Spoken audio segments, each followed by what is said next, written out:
We'll do it live. No. We'll do it live. Fuck it. Do it live. I'll write it and we'll do it live. Fucking thing sucks. In 5, 4, 3. That's tomorrow, and that is it for us today. I'm Bill Stewie O'Reilly. Griffin. Thanks again for watching. We'll leave you with Sting and a cut off his new album. Take it away. Take it away.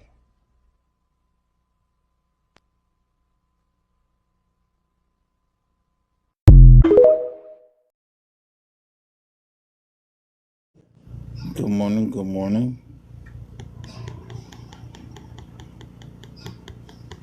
Good morning, y'all. I do have something for us here from the wonderful Annie Elise. Please check her out. Again, I do have something here from Annie Elise. It's from the show called The Perfect Neighbor on Netflix. With that being said, let's get it. I've been fighting my whole life. You should have started with somebody easier, buddy. I'm not the one. It promises to be a fight for the ages. Do not miss it. December 20th, live on Rumble. 911, what is the actual Newly released affidavits and 911 calls offer more insight into what happened in the shooting death of mother of four, A.J. Owens. Somebody got died. His mom got died. She had love. She had compassion. We are truly the divided states of America, not the United States of America. I wish our shooter would have called us instead of taking actions into her own hands. Justice for AJ! Justice for AJ! Justice for AJ! We believe in salvation and liberation. Please, don't let our baby girl's death go in vain. Hey True Crime Besties, welcome back to an all-new episode of Serialously.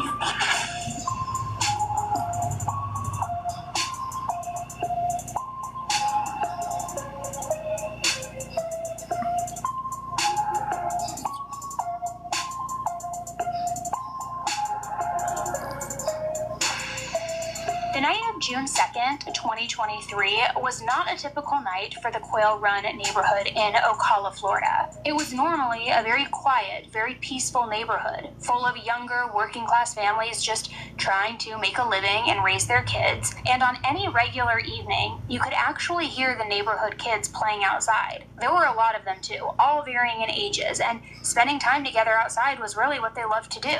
So much so that many of the adults had become friends over the years as well. Just think of it as like a traditional neighborhood, not necessarily block parties, but with that kind of vibe, right? With everybody outside, the kids all playing, the parents getting to know one another. Everyone really looked out for one another. And the adults would even take turns watching the kids while they were playing outside, almost like the neighborhood parents considered the neighborhood kids to all be their kids.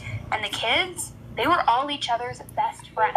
There was just this really great sense of community there. And I have to say, in this day and age, that is like music to my ears, because it's not often that kids choose to play outside and get dirty rather than stay inside and play video games or stare at their phones or their tablets. I know for me when I was growing up, it was play outside until the street lights come on. You are riding your bike, you're making obstacle courses, you're playing fake restaurant, you're using chalk, and there's something so nostalgic and wholesome and comforting about that, right? In today's day and age, and I'm speaking based on experience with my own kids and even what I've seen, it is more, let's stay inside, let's do tablets, let's do video games. I think not only because technology has advanced so much, but also because there's a fear of kids being outside. No parents really are allowing their kids to just play until the street lights go on. I mean, depending on where you live. So hearing that this neighborhood really had that, kids just playing outside until all hours, really coming together, having imaginary fun and all, like, it's just so nice to think about. The parents would all watch them run from house to house, just gathering all of their toys, inviting their friends to come outside and play. And for these parents, it was like watching these core childhood memories being made. But on the night of June 2nd, other memories were made. Ones that people should never have to relive, let alone kids. Because instead of laughter, there was a single loud and very distinct gunshot that rang through the entire neighborhood. And nothing in the community of Quail Run would ever be the same again. And what happened next was absolute chaos. Hey, is your mom laying in the ground? Guys! 911, what is the actual? Somebody got shot. Somebody got shot. His mom got shot. Okay, sir. Mom's laying in the grass, but Sir. nobody wants to go over there. We ain't trying to get shot. Sir, this is very important. 911 operators were being flooded with phone calls about a woman being shot. And in the background of many of these calls, you can hear a very young boy crying. I mean, just really, wailing and just sobbing. Those sounds are something that personally will haunt me for a very long time. And most of the calls all reported more or less the very same thing. That a woman was on the ground, that she had been shot, and that they didn't know exactly what had happened. And it was 35-year-old Ajika Owens, also known as AJ by her family and friends. Now, one of these phone calls that came into dispatch, it was very, very different. Because this phone call actually came from the perpetrator. 911, Dad, just put the emergency. Oh my God, this lady just tried to break down my door. I shot through the door. Okay, repeat that address for me to make sure I have it correct. Okay, what is your name? Okay, what's going on? Take a deep breath for me. Calm down. Oh my God. You said someone tried to break down your door, is that correct? Yes, the woman was screaming and yelling and she was trying to break down my door. Okay, it was a female? Yes. I didn't know what to do. I grabbed my gun and I shot at the door. And I thought she was going to kill me. Oh my God. Okay, you said you shot at the door, is that correct? Yes, I shot at the door because she wouldn't stop. I told her to get away and she wouldn't. And it's a second. She said it.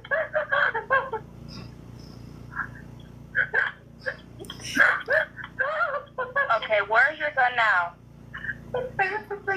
It's in my bedroom. I don't know what to do. I'm panicking.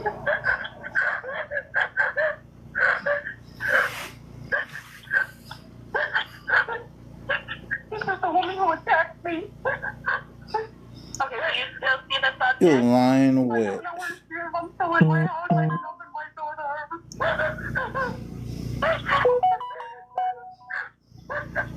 It's just only you in the home? Shop the holiday exclusive gear at Pokemon Center, the official Pokemon online. It's just only you in the home? Yes, it's just me. That's right. One of the callers was the woman who pulled the trigger and shot AJ. Now, if you haven't heard about this case yet, just based on the 911 calls and everything so far, you might be thinking to yourself, okay, it sounds like maybe it was some sort of dispute between neighbors. Maybe even something more severe like a potential break-in, vandalism, something like that. Well, the story that the caller tried to tell that night isn't even close to what really happened. The woman on that 911 call was 58-year-old Susan Loritz. She had made it sound like somebody had been trying to hurt her or was somebody trying to get inside her home. But as you will come to learn very quickly in today's episode, this case is not straightforward, and it isn't at all what it appears to be on the surface. Now, you might be familiar with this case if you watched the recent documentary, The Perfect Neighbor. But that documentary, while very, very incredibly well done and moving, it consisted primarily of body cam footage, not the story and the details behind everything. And that's why I wanted to cover this episode today. I want to not only give you some of that footage and those sound bites, but I want to explain the story to you as well, just so that you have full context. Now, if you have not watched The Perfect Neighbor yet, I do want to warn you, for me personally, I watched it before we researched this case and dug into it more, and at one point, and I'm not going to say what point in case you have not seen it, at one point in the middle, I had to stop watching. I ended up finishing it because I knew I needed to, but it is a very difficult watch because, again, so much of it consists of the actual first-hand account from the body cam footage. So today, like I said, I want to just break down this story for you and the reality of everything and all of the parts that weren't left in because they didn't really give narrative at all in this documentary. and explain the truth, because something horrific happened that night between these two neighbors. But when these 911 calls were pouring in, nobody had the full story yet. However, this wasn't the first time that the investigators had been called to Susan's house. They were more than familiar with the name Susan Lorenz. Like I said, I want to take you deeper inside this case, into the lives of the people involved and into the community where it happened. Because there were all of these strong neighborhood bonds, yet they masked a tension that really simmered for a long time with this neighbor, and it eventually exploded into violence. So on the night of June 2nd, 2023, it really started off like any typical night. It was the middle of summer, all the kids in the neighborhood were out of school for summer break, so that meant having way more time to play outside, and a group of kids made up of multiple neighborhood families had been playing in this particular section of the block where it's kind of just like this open field. There's a lot of properties on the block, and it looks to be two duplex properties, but then in between the two of them, this big, wide, open field. So they would go in that field, they'd play football, they'd kick around the ball, they would bring toys over there. It was really kind of like, I don't want to say a park, but like the footprint of a park, if you will. A very big, extended area of grass. And this was where the kids usually played. I mean, sure, they might go to one family's yard or another, but with the large amount of kids that all came together on a regular basis, sometimes it was difficult to play in those smaller yards. They would need this big open field to play tag, kickball, football, whatever it is. So now, like I said, this field was completely empty. I'm not sure if maybe there was a home there in the past and it was torn down, or if it had always been an open field. But the point being, it was an empty field between two rental properties, meaning that the land itself was privately owned. Now, I'm not sure if the owner lived in the neighborhood or not, but apparently he did know that this was a spot where all of the kids would gather to play with each other. And he had absolutely no issues with it at all. It's not like they were doing anything harmful or illegal, right? It was just kids getting together and playing. They were just playing football, tag, or other childhood games. And according to some of the neighbors, the guy who owned the field would even sometimes play with the kids, kind of join in on the fun, like he enjoyed the spirit of it all. The kids also never damaged the property or disrespected it. The worst thing that they could possibly do was maybe forget some of their toys on the lawn and then leave them behind when they returned back home, which they, of course, would eventually come back for them the following day, since this was like their stomping grounds. This is where they played. So again, the owner just didn't care. He gave them and their parents full permission to use this field whenever they wanted. Now, for those of you who have seen the documentary, The Perfect Neighbor, while the documentary was, yes, really well done, a lot of people out there are demanding for more information about AJ, who she was, what she was like as a person. And so I want to touch on that for a moment here. AJ was a mother of 4 young children. 12-year-old Isaac, 10-year-old Izzy, 7-year-old Africa, and Titus, who was just a baby. Now, being a mother was absolutely the most important role in the world to AJ. She loved her kids more than anything. She was also a very hardworking mom. She would clock in for very long shifts at McDonald's, where she worked as a manager. She didn't care if she was overworked, if she was tired. She would go. She wanted to support her children.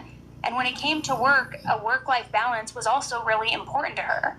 She took this job very seriously because, yes, she wanted to provide for the kids, but she also wanted to be as present as possible in her kids' lives. Which, what's that saying? Work to live, not live to work? I don't know. But her family had said that she always made sure to cook dinner every single night. She also would volunteer in the kids' classrooms whenever she could.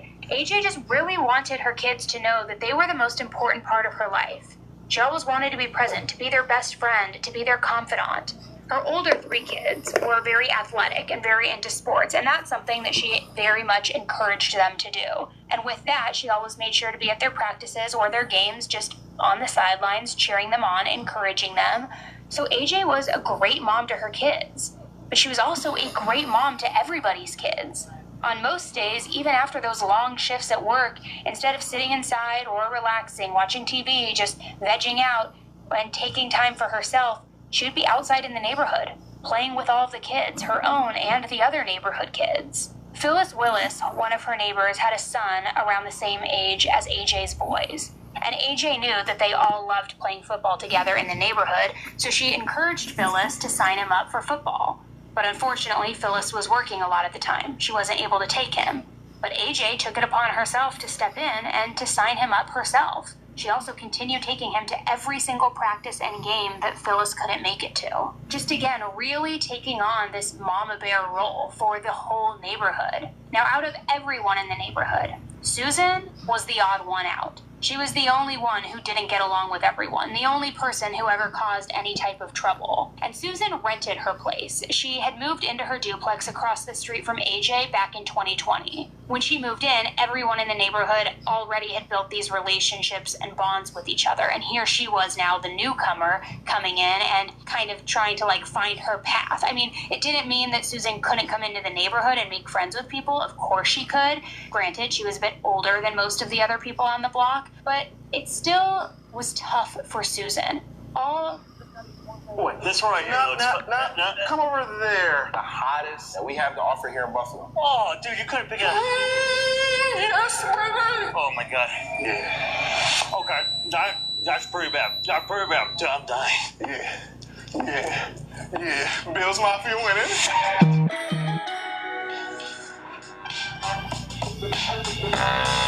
Hey everybody, I'm Jerome Massetti, also known as Jerome ASF on YouTube. I spend most of my time gaming online. Was tough for Susan, all by her own doing. And what I mean by that is Susan could have been the neighbor who waved at everyone every morning or handed out juice boxes to the kids who were playing on the lawn and all hot and sweaty from being out there for hours on end. But that wasn't the reality of things. Could not be further from the truth. From the moment that she moved in, she was just extremely standoffish. Which, fine, yeah, okay, I get it. Sometimes people aren't very chatty. Trust me, I get that. I'm somebody who it's I peer out my window to see when the DoorDash driver drops the food, and then and only then, once he's driven away, will I open the door. Or if I'm going out to get the mail and I see my neighbor coming out to get the mail, I kind of hurry and scurry back in, which I know that sounds awful, but it's my social battery usually at the end of the day is just drained. So I get it. Sometimes you don't want to be overly, I don't want to say participatory, but maybe you're doing your own thing, and that's okay. However, by 2021, she really started showing her true colors, because this is when it wasn't just her being standoffish or not participating and not waving to the neighbors. She started calling 911 on these kids. The county sheriff's office later stated that between 2021 and 2023, she had called the police between 6 and 8 times. All in relation to the children. She claimed that the kids were being loud, that they were being obnoxious, that they were trespassing on her property. But as we already touched on, that field that all of these kids played on, that was private property owned by somebody else, somebody who gave them permission to be there. It wasn't like they were going on her porch or behind her gate or on her driveway. No. And I get it, her duplex did on the side of it, kind of back in to this lawn area. So they were close to her property, but they certainly were not on her property. Literally, all the kids, because that's an open spot right there, all that is not her property. I got you. She would say that the kids were yelling at her, threatening her, stomping on her no trespassing signs, messing with her truck. I mean, the list, it just goes on and on. Hello. Sheriff's office. What's going on this evening? Lots of children screaming their full heads off, running around. I had my truck parked here, so I didn't have to listen to the screaming and yelling. As soon as I moved the truck, the kids are coming up. I'm like, guys, stop. They know they're not supposed to be over here. They've been told many times. They've previously stolen a trespassing sign. And the kid tells me to shut up to my face. I said, don't be disrespectful. I was exchanging words back and forth. I'm like, listen, my name is Dr. Williams. Don't tell me to shut up. And he was calling me. And I'm like, no, I'm not going to do that. I said, go wherever you live. Listen, his mother comes over here. If you treat my son like that again, I'm going to rip your ass out and we'll beat you up. Excuse me? I don't think so. And I said, see that no trespassing sign? Get off my porch. Now, what she failed to tell the police in all of this was that she would regularly threaten the kids, that she would also constantly call them a slew of not only hateful names, but very racial, slurred names. She would call them the R word, the N word. She would call them, quote, black slaves.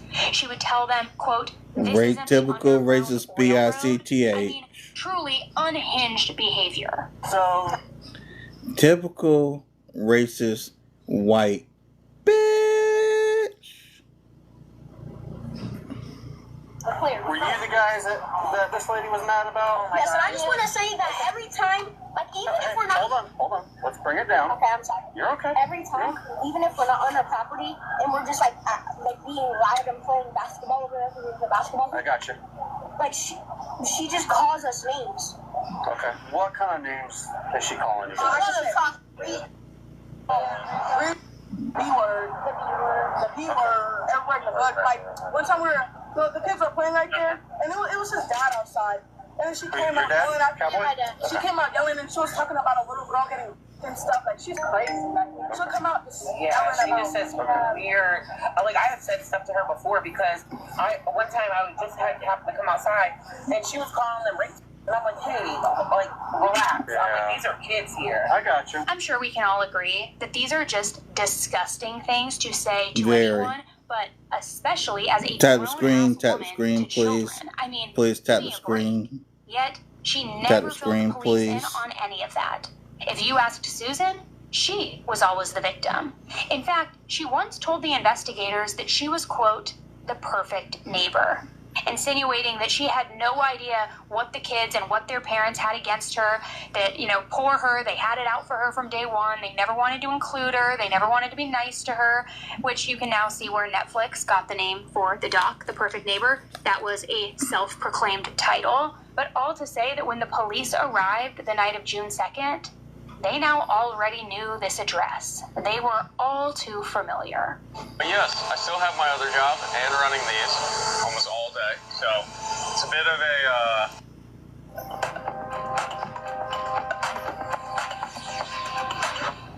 Okay, ladies, let's talk about something that nobody warned us about. How unbelievably sensitive vaginal health can be. Everything from hormones, periods, working out, even tight leggings, it can throw things off. And it can leave you feeling uncomfortable, irritated, or just not yourself. And honestly, it's one of those topics emotionally, including in their confidence and intimacy. So take proactive care of your health and head to opositive.com. Plus, they have the best price guarantee. If you... It's like, okay, well, listen, if you don't want to resolve this next time, you set towards my kids, you're going to have to deal with it. Mom said to her. Yeah. You even heard in that clip that the adults in the neighborhood were all pretty strict with their kids when it came to Susan. They didn't want their kids giving Susan any sort of attitude or mouthing off to her. I mean, they knew that she was kind of a problem, so they wanted their kids to be respectful and keep their distance, all the way to the point where one of the kids even got grounded for talking back to Susan once. But that's the thing. The kids would be playing, they'd be minding their own business, doing their thing, and then Susan would be the one to come outside and antagonize them, calling them names, getting things stirred up, and then the minute that they would kind of stoop to her level or push back, she would play the victim card, saying that she was scared, that she needed the police to get involved, that she felt threatened. And I think it's worth noting that these were not bad kids.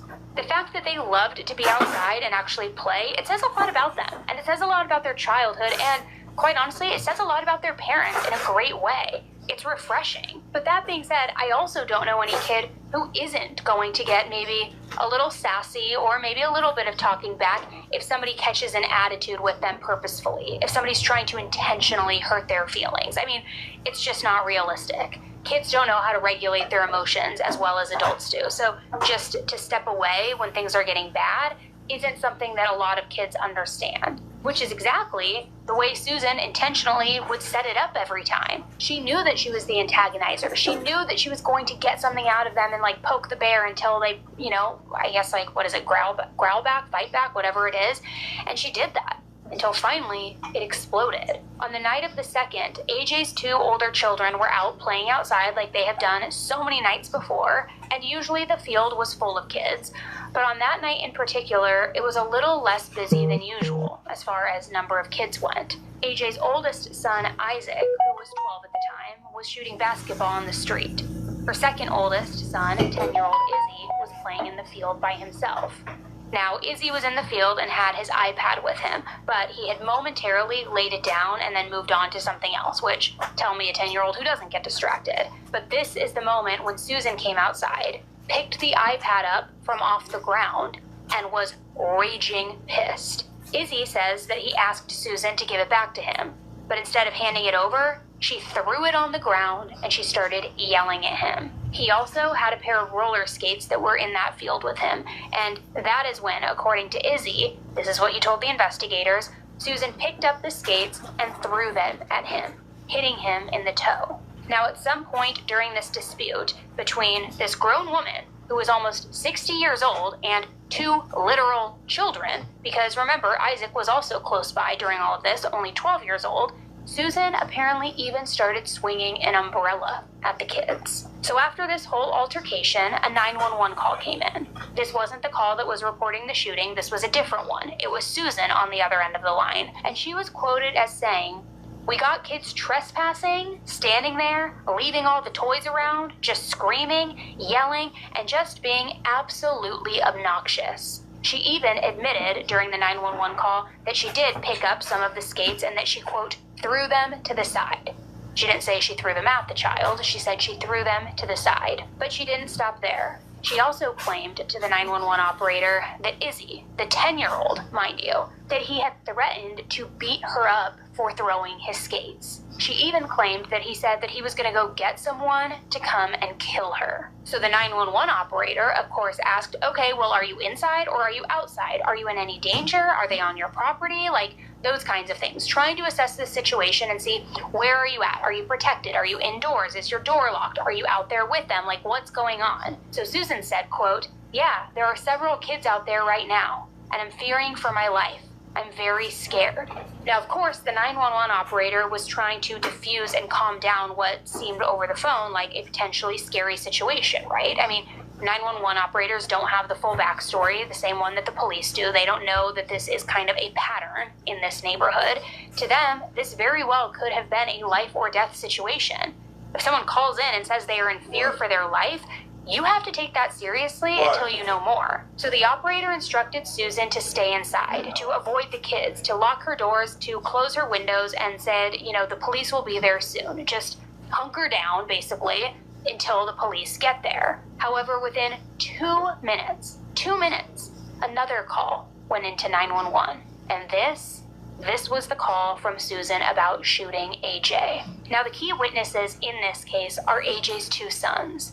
Because apparently after Susan had yelled at the kids and swung that umbrella at them and threw the skates at them, the boys went and got their mom. It's also worth mentioning that during a previous time that the police had been called out to this neighborhood by Susan, the officers literally told the kids that they wanted them to go get their parents if Susan ever came outside or was saying mean things to them. So in this situation now, you know, fast forwarding from them, the kids were literally doing exactly what they had been instructed to do by the police officers. Things were escalating, and they went and got their mom. So AJ, with her son Izzy at her side, went to Susan's front door, knocking and demanding that Susan come outside so that they could settle whatever had happened between her and the kids. And you know, AJ was hearing things from her kids, really awful things. And to her, it wasn't fair. I mean, if Susan had a problem with her kids, she needed to take it up with her, the adult in the situation. If one of my kids came to me and told me that someone, whether it be a neighbor, a parent, whoever it was, had thrown something at them or was yelling at them, I'd be at their doorstep too, being like, no bitch, take it up with me. You don't talk to my 10-year-old, and you certainly don't throw things at them. So this is what AJ was doing. Like, come out, Susan, let's talk about this, let's settle this. But instead of Susan coming outside and having a mature adult conversation, things escalated. And very quickly, Susan fired a gunshot through her front door, a shot that hit AJ. It all happened incredibly fast. Detectives later learned that from the time that Susan called 911 about the boys, to them going and getting their mom AJ, to when AJ knocked on Susan's door and then Susan fired her gun, it was only 2 minutes. All of that happened within 2 minutes. And it was only a single shot, but it was enough to make blood run cold in every single person in that neighborhood. They knew that sound. They knew what was happening, and they were in fear for their life. When the police and the first responders arrived, they found AJ lying there on the ground near where Susan lived. She had been shot in the upper chest, and she had a very faint pulse. She wasn't moving. She wasn't responding to anyone. And you could hear some of the neighbors who, at this point, were more like family to AJ. They were just begging and pleading with her to wake up. And at the same time as AJ was being loaded up into the back of an ambulance and being rushed off to the hospital, the police were handcuffing Susan. DOJ announced that they cracked a major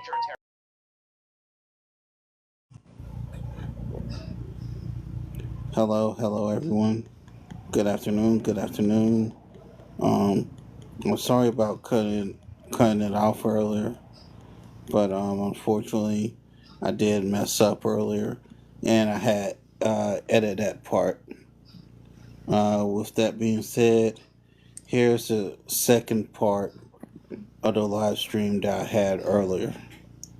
She passed away just a few hours after being taken to the hospital. And even though she had only been shot once, there was a lot of internal damage. Now, I think for a lot of people who aren't as familiar with gunshot wounds, they think that the bullet enters your body and then it either stays in the area that you were hit or it goes right through you. But AJ's injuries proved just how untrue that really can be. Because the bullet entered her body. It then went right, then left, then downward.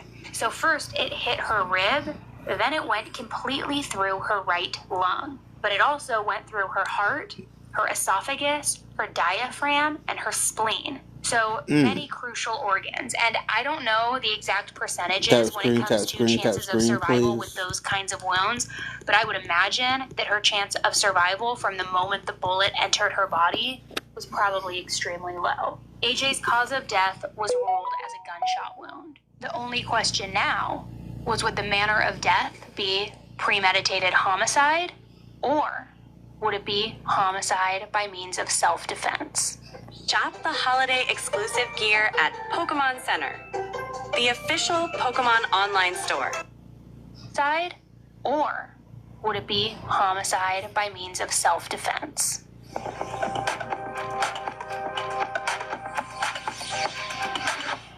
Okay, tell me if this sounds familiar. The holidays roll in, you've got a million things to do, gifts to wrap, kid events, work ingredients, and they back them with research, including sudden misunderstanding or some sort of crime of passion. It was the boiling point of a very long pattern. Like I said, the calls, they had been coming in from Susan for years. Why are they on private property that they have no means? I mean, they don't rent here. Well, if those people aren't complaining, I can't kick them off that property. Well, then I'll send a cease and desist letter to them. Okay. Well, I mean, as long as they're not on your property, I mean, they can pretty much play wherever they want to play. I don't want to be intimidated by them screaming and yelling at me, telling me I'm calling me Karen. Now, sidebar, this situation obviously is not funny at all, but the fact that Susan essentially called the police because she was butthurt about them calling her a Karen is kind of like hilarious in a way. She was the Karen. Yeah, she was a Karen. Agree on that. Sorry to any Karens who are listening. The hell's we talking about? But for her, she was pissed off and enraged because they called her a Karen, yet she was entitled to call them slurs. That was totally fine and acceptable to her, but they can't call her a Karen? I mean, come on here. Now, there was one specific time on February 25th, 2022, where Susan called the cops on the kids like she had done so many times, and AJ was directly involved speaking with the police as well. Susan had told this very long-winded story about how she worked from home for an insurance company, that when all of the kids were outside playing and yelling, she couldn't hear her clients on the phone.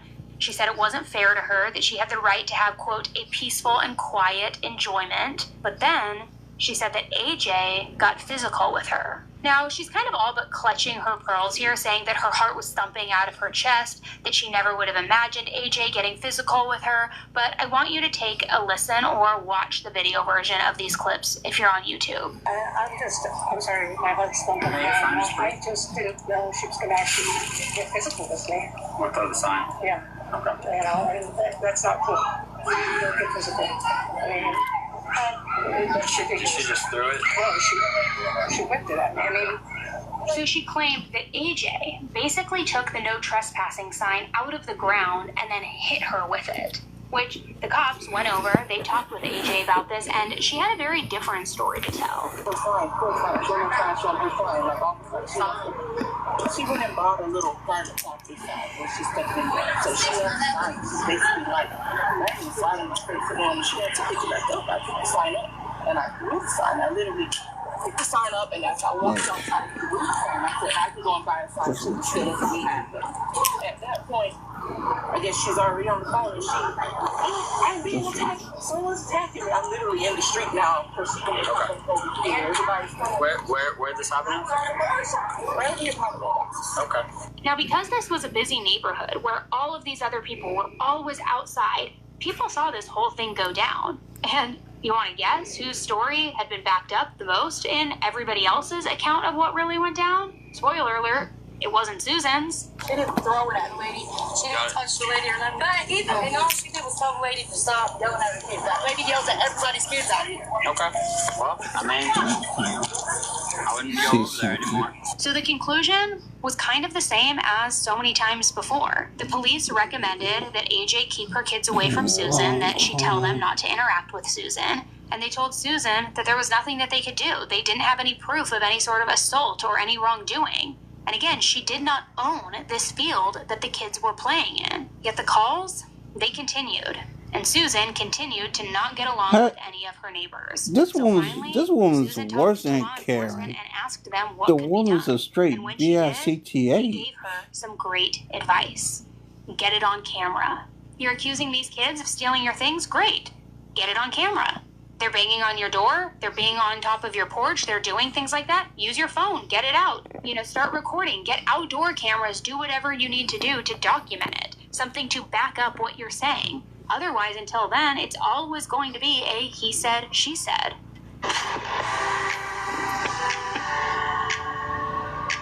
Damn, I got a lot of stuff I want to cover.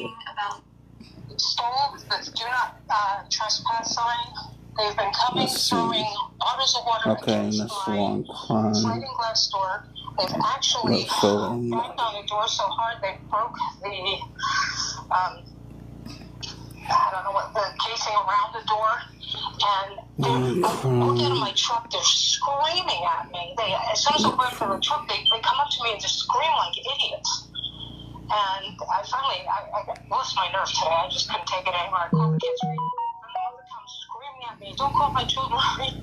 I'm going to put you in a nursing home." I'm like, why? I mean, I don't understand what's wrong with these people over here. Ooh, the racial undertones. These people. The racial undertones. These people. Is there anything I can Pay do attention. with these people? I mean, the one thing I would Notice how quick she goes through these people. Pay attention. Getting it all recorded and documented. That way, when we do come there, then it's not the neighbors, oh, he said, she said type thing. You have video evidence of, like, if you have an outside camera, the kids throwing stuff at your house, or, anything in that, or if you're getting out of your truck or going to your truck and they're doing that, just if you have a smartphone, just start recording and say, hey, what, I'm recording y'all's actions, and try to keep a level head with it and everything like that, and then just tell them, if y'all keep continuing, law enforcement will be involved, and then that way you have that video and everything like that. That way when we get there, neighbors are not siding with her side or anything like that. So like I said, in theory, it was pretty good advice. It was the one way to really be Tap sure the screen, that tap the nobody screen, on tap the either screen, side of the please. situation was lying Please or tap the making screen. things up. Now, to just level set the Tap the timeline screen, here, please. that Tap call the was in screen. November of 2022. Tap the screen, tap the screen. And a few months later, in April of 2023, Susan called the police again. Hello, how are you? Okay, how are you? Hi, baby. What's wrong? Okay, I've got young ladies who just keep coming by and think it's hysterical while I'm working to bring their animals and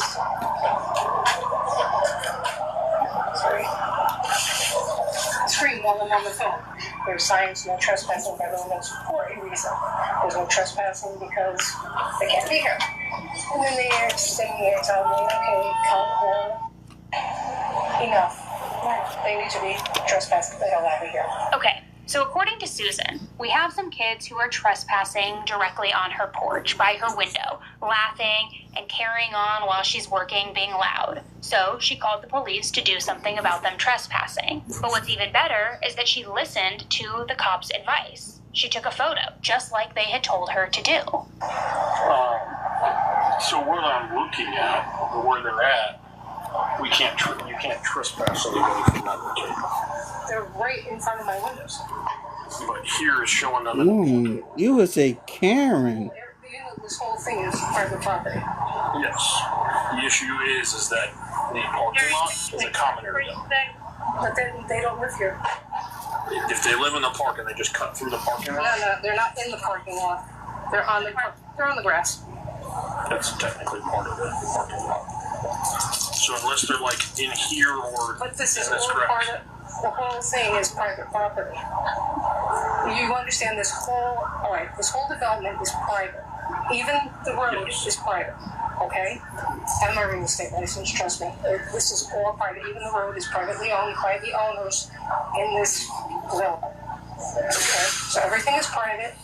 They're privately owned. Well, first of all, you can't trespass somebody from a road. Okay, but they were still Really, lady? the property.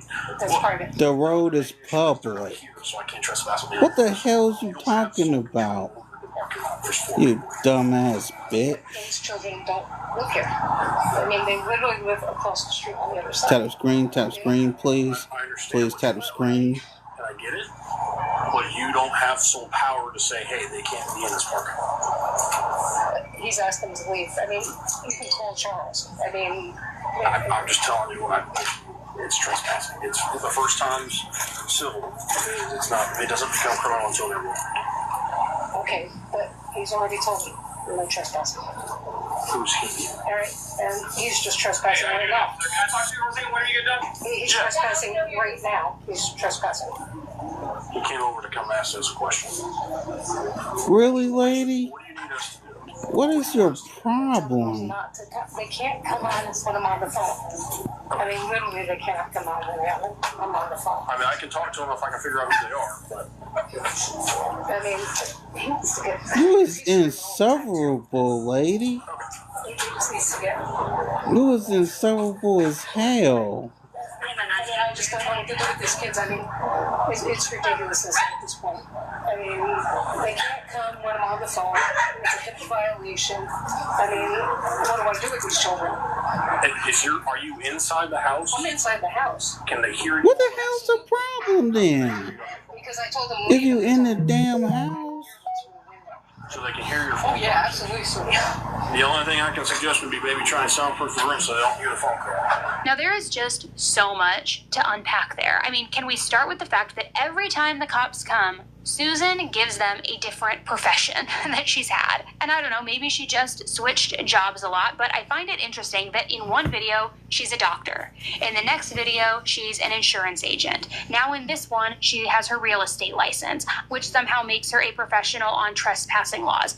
I don't know, it's just bizarre to me. And remember, this specific clip was taken in April of 2023, just a few months before AJ was shot. Even then, law enforcement officials were so clearly over Susan and her antics. This had been going on for years at this point, and somehow she still didn't have a single piece of evidence to prove anything that she was saying was actually happening. It's just craziness. And I love that they straight up told her, like, look, you don't have sole ownership over this neighborhood.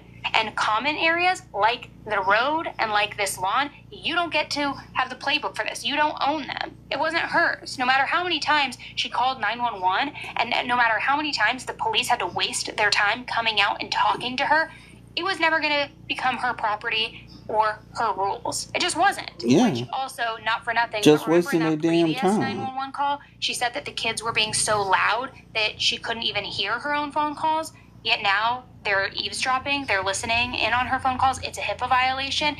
It's almost like she realized that when this field argument and trespassing argument wasn't going to carry much water, that she had to think of something else and think quickly on her feet of like, okay, well, they're not going to let me say that they're trespassing on the lawn. That's open space for them. But let me say this, there is a violation happening. I mean, it just reeks of desperation. Truly, it does. And she clearly just wanted to think of something, anything to get these kids in trouble again. I mean, that's just my opinion, but I also think it's pretty obvious. So there were all of these incessant calls from Susan to the police department that were leading up in the years, months, weeks, and days to AJ's death. There were a lot of very bold claims, but remember, none of it was ever backed up with any kind of actual proof or evidence. All to say, by June 2nd, this wasn't just a one-time conflict. Tap screen, please. They cracked a major terror plot, this time in California. Plus, we'll get to the dumbest assumption. By June 2nd, this wasn't just a one-time conflict. It was just the latest chapter in a years-long war between these neighbors. A war that Susan created. Susan escalated, and a war that Susan ultimately ended with a bullet.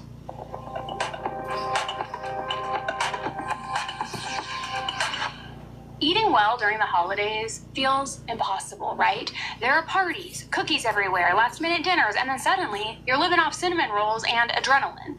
And that's why I started using Factor. Their chef-prepped, dietitian-approved meals help me stay balanced and energized even during the most indulgent time of year. And here's what makes Factor so much better than any other meal kit. I don't have to prep, chop, or cook anything.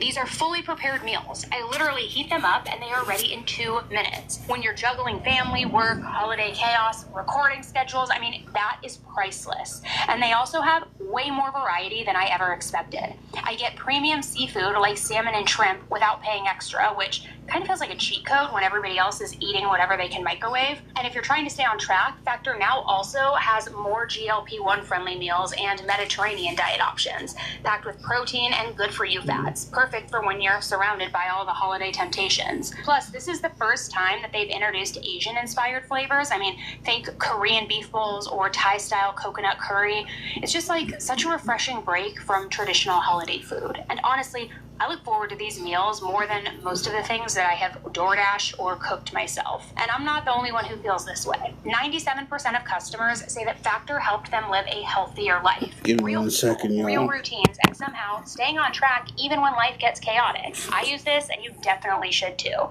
It takes something off my plate, literally, so I'm not derailed by the holidays. Eat smart at factormeals.com/AE50off and use code AE50off to get 50% off your first box, plus free breakfast for 1 year. That's code AE50off at factormeals.com for 50% off your first box, plus free breakfast for 1 year. This exclusive holiday offer won't last. Lock in your savings before the New Year rush. Offer only valid for new Factor customers with code and qualifying auto-renewing subscription purchase.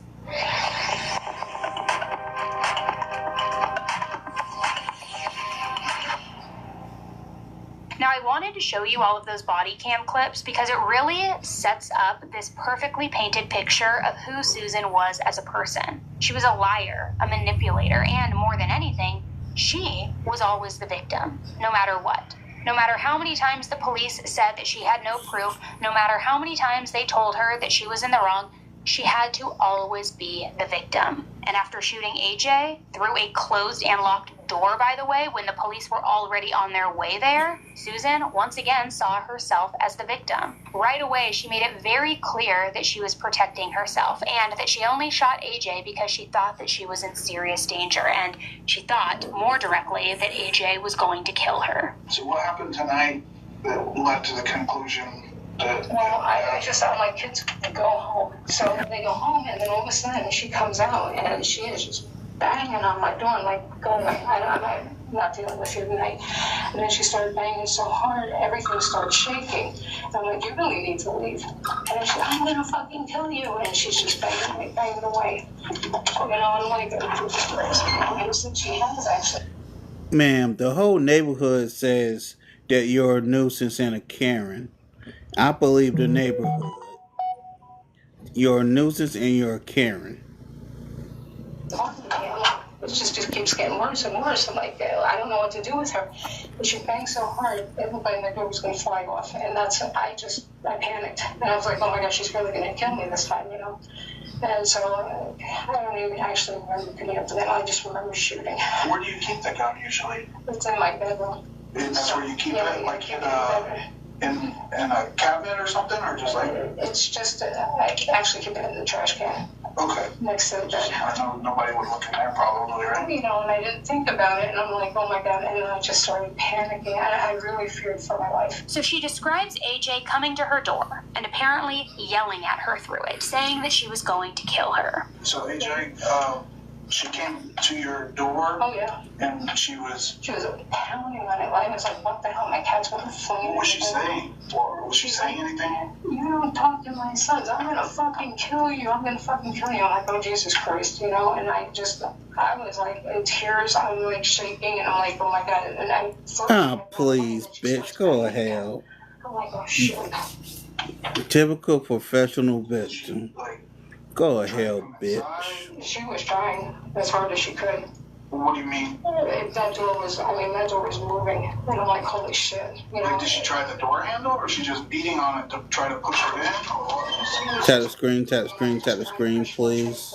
I was like, oh my God. Now, my interpretation of this interrogation is that right away, the investigators were not buying it because they brought up a very important detail, the 911 call that Susan made herself. She claimed that she had made that call before AJ even came over, and that the reason that she even had called 911 was because the kids were telling her that they were going to go get someone to come over and kill her, right? Which is interesting, because Susan never mentioned a single thing to the operator about the kids saying that they were going to kill her, or that they were going to go get someone to come and kill her. Which, if something serious like that is happening in reality, those operators are taking notes. They're giving those direct details to the investigators, so the investigators and the responding officers will know what they're walking into. So you mean to tell me that Susan just forgot about that part? That she didn't think about mentioning it? That the 911 operator just happened to be very bad at their job and didn't note that one very important detail? Or is it more likely because it never actually happened?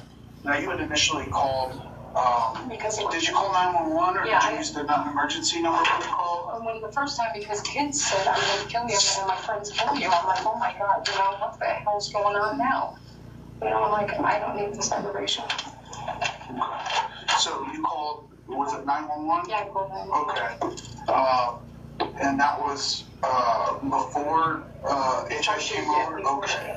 And the kid, okay, so we get like, as the deputies are responding, they're putting information that you're telling them into the computer, which goes to us as we're going out there.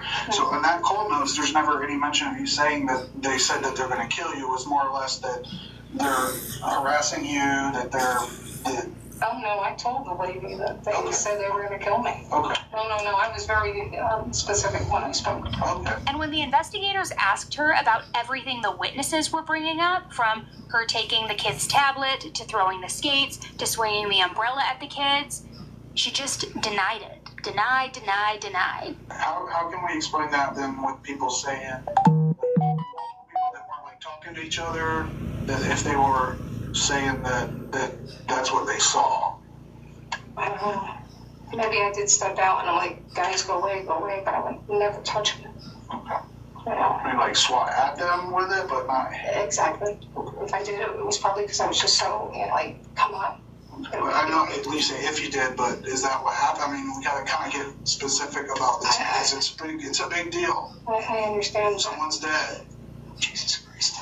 Now, I know I sound like a broken record here, but again, she's the victim. She would never hurt a kid. She would never throw something at a kid. Her, never. Not in a million years. Now, probably the most important part of this interview was that Susan brought up a law that she felt provided her a security blanket. She brought up Florida's Stand Your Ground law. Of probably course. talked about these kinds of laws before. Of course you But if would. you don't know exactly what it entails, in Florida's case, let me break it down. Quote, a person is justified in using or threatening to use deadly force if he or she reasonably believes that using or threatening to use such force is necessary to prevent imminent death or great bodily harm, and that the person, quote, does not have a duty to retreat and has the right to stand his or her ground. So basically what this means in layman's terms is that if you're being threatened or you are scared for your life, literally, that you have the means and the opportunity to protect yourself, that you have the right to. stand your ground. But in Susan's case, law enforcement still had to gather whatever information they could to prove that Susan was not in any kind of imminent danger and that what she did was unnecessary. Did she really have the right to enact stand her ground laws here? Or was she not in imminent danger and did she just care? She passed away just a few hours after being taken to the hospital. And even though she had only been shot once, there was a lot of internal damage. Now, I think for a lot of people who aren't as familiar with gunshot wounds, they think that the bullet enters your body and then either stays in the area that you were hit or it goes right through you. But AJ's injuries proved just how untrue that really can be. Because the bullet entered her body. It then went right, then left, then downward. So first it hit her rib, then it went completely through her right lung. But it also went through her heart, her esophagus, her diaphragm, and her spleen. So many crucial organs. And I don't know the exact percentages when it comes to chances of survival with those kinds of wounds, but I would imagine that her chance of survival from the moment the bullet entered her body was probably extremely low. AJ's cause of death was ruled as a gunshot wound. The only question now was, would the manner of death be premeditated homicide, or would it be homicide by means of self-defense?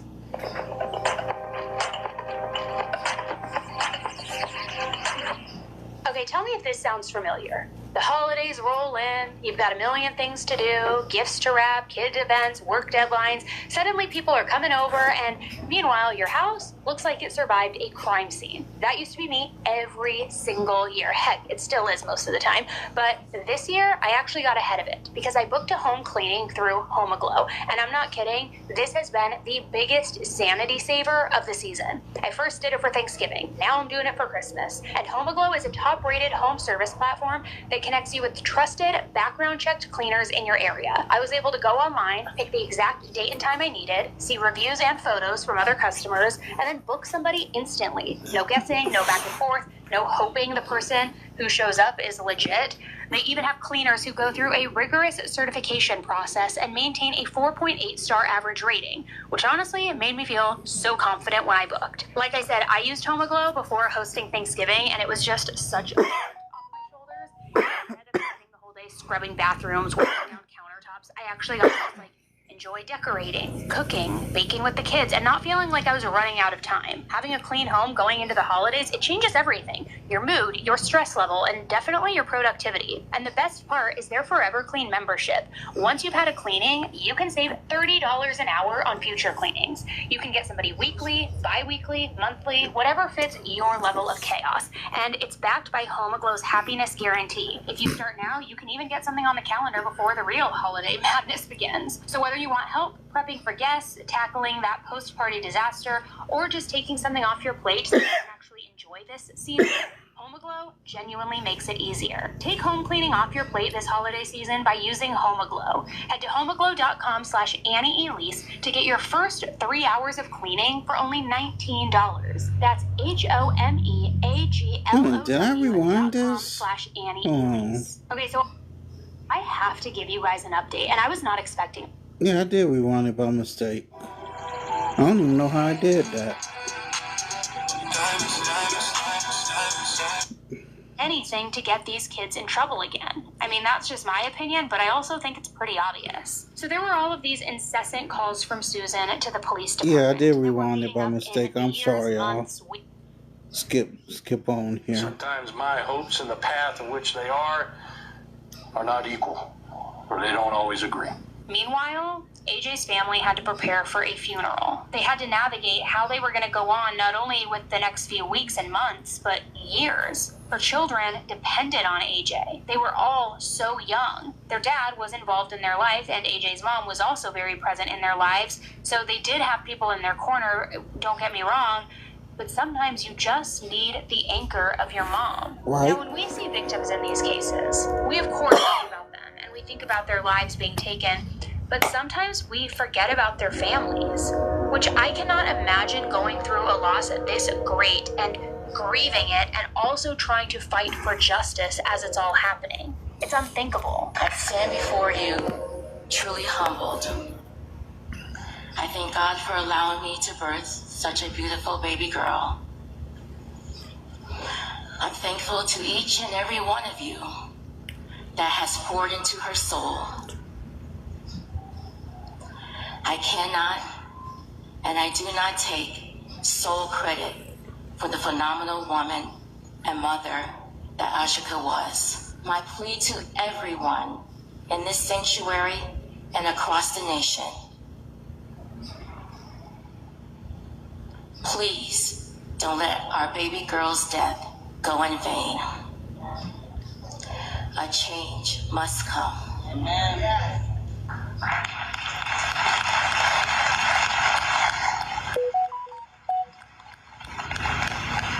Ashika AJ Owens is depending on us. Those 4 kids are depending on us.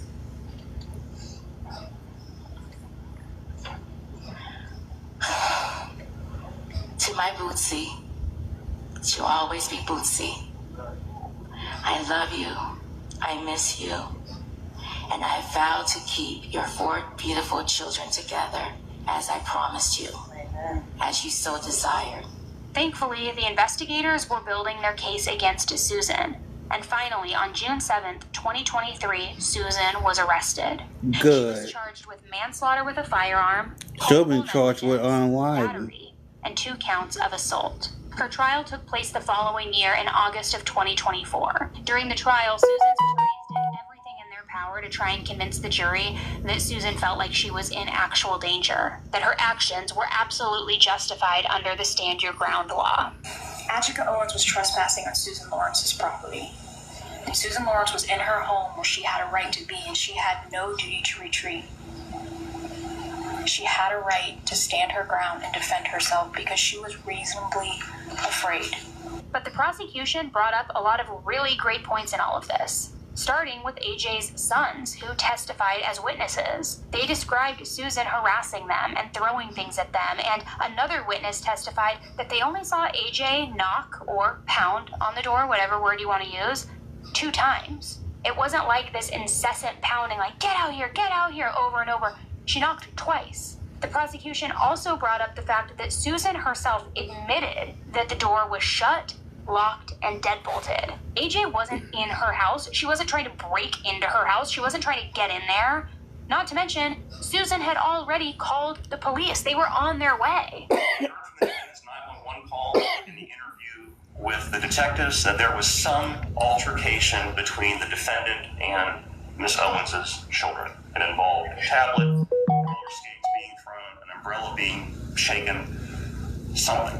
The facts of that altercation really aren't important or relevant. What's relevant is that that is the catalyst. That is what causes the children to go and tell Miss Owens. And that's what causes Miss Owens to come over and once again deal with an issue regarding the defendant and her children. After the witnesses all testified and closing arguments were given, the trial began wrapping up, and the jury only took 2 hours to deliberate. Then they came back with their verdict. Verdict as to count 1. We, the jury, find as to count 1 of the charge. The defendant is guilty of manslaughter. Did the state prove beyond a reasonable doubt that during the commission of the offense, the defendant personally used a firearm? Yes. So say we all, dated the 16th day of August, 2024. The other charges that Susan had initially faced had been dropped, but now, on November 25th, 2024, Susan was sentenced to 25 years in prison. Good. This for the shooting and killing of AJ. Good. Here we go again.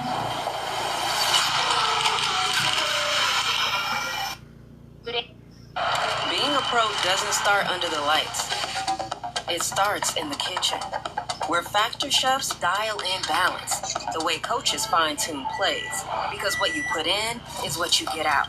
Factor, eat like a pro. Bad news. Your business is only using 20% of its data. The other 80%, it's all around you. On November 25th, 2024, Susan was sentenced to 25 years in prison. This for the shooting and killing of AJ. Her release date is April 8th, 2048, if she makes it that long, because remember, she's older. Now, even after everything was said and done, Susan still defended herself and stood by the fact that both AJ and her kids were threatening to kill her. And as for the verdict and her sentencing, she said, quote, "It just makes me sick. I just never thought in a million years that this would happen, and it breaks my heart. I can't take it back. I can't replace her." But get this, where that statement sounds like maybe there is a sliver of remorse, I can't take it back, it breaks my heart, I can't replace her, Susan is doubling down in my opinion. Because just recently, in November of 2025, AJ's family is filing a wrongful death suit against Susan. But Susan has stated she plans to countersue, and that she's planning to sue AJ's own children for defamation. Are you out of your mind? I mean, read the room. It's disgusting. I can't imagine that it'll go anywhere, but it's like the audacity. Like, do you realize what you're saying? You're going to sue these children who lost their mother because you shot her through a door that was locked and deadbolted and closed as police were already on their way? The nerve of this woman. Which, honestly, enough about her. She will either die in prison or she'll get out not having much time left anyway. I mean, not to be morbid, but it's the truth. So AJ's family is happy that she received justice, and they are just taking life day by day. About 7 months after AJ's death, her son Izzy and AJ's mom Pamela did an interview, and in this interview Izzy talked about his mom, about the movie she loved, her favorite color being purple, and that he was excited to be a part of the Netflix documentary that was coming out. They talked about how Izzy and Isaac were also going to summer camp that was dedicated to children who are experiencing loss and grief. Izzy said he was really excited to meet new friends. And I never knew camps like that existed. I think that is such an amazing idea. A summer camp where kids can be kids, but that it's dedicated to them who are experiencing loss and grief, and hopefully also provide, I don't know much about it, but hopefully providing the tools to grieve and cope. I mean, that is incredible. That is a cause that I can fully get behind. As a mom myself, it just comforts me to know that these kids are in good hands and that they have resources available, that they have support systems in place for them, and that they're doing okay. I mean, that's all a parent could hope for, and it doesn't make anything any easier, of course, but hopefully AJ, looking down, can take a little bit of peace in knowing that, and knowing that her kids are okay. Because something else I want to mention, her young son who was next to her when this all happened, Susan didn't know where she was pointing the gun. She knew she was pointing it through the door. What if AJ saw the gun go off and it hit her child? Not to say this is any easier or any better, but as a mom, I would much rather go than my own child any day of the week. So my point in saying that is this could have ended so differently too.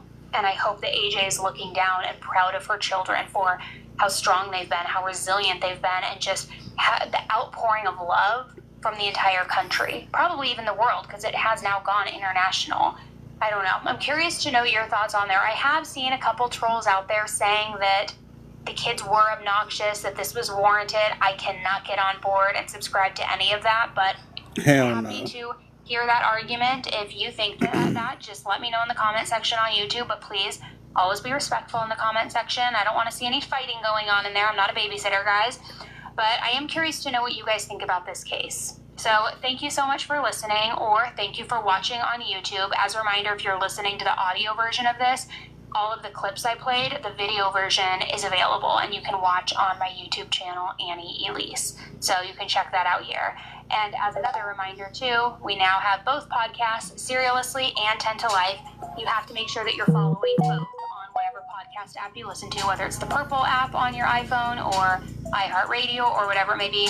Search Serialously, press follow, search 10 to Life, press follow, and that way you will get new episodes every Monday, Tuesday, Thursday, and every other Friday. All right, thank you so much, and until the next one, be nice, don't kill people, and just truly be a good neighbor. Thanks, guys. Bye.